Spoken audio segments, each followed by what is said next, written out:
Credi che dormire dopo aver preso un sonnifero significhi aver risolto il problema? Al contrario, ne stai creando uno eppure grosso, e questo perché le pillole per dormire non regalano il sonno, lo imitano. Anzi, ti spengono, ma non ti curano, perché il cervello non entra nelle sue vere fasi di rigenerazione.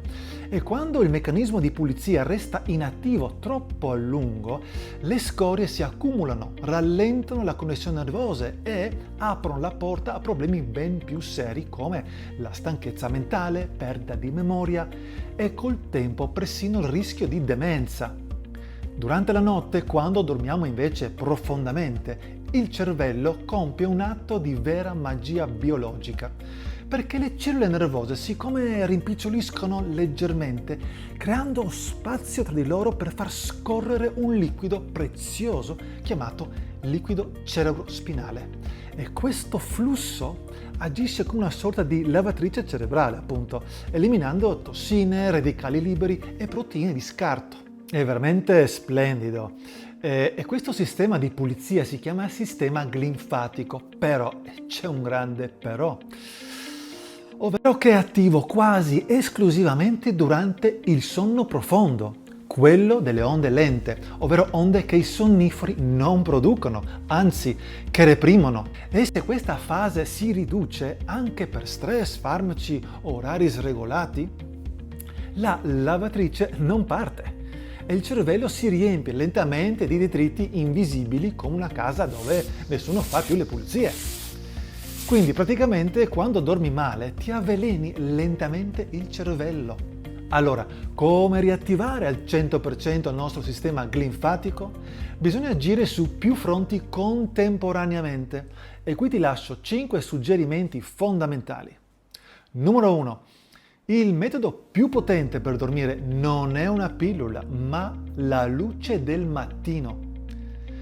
La retina contiene cellule che leggono la luminosità e inviano segnali all'ipotalamo e da lì parte il ritmo circadiano, una sorta di orologio interno che decide quando produrre cortisolo e quando melatonina.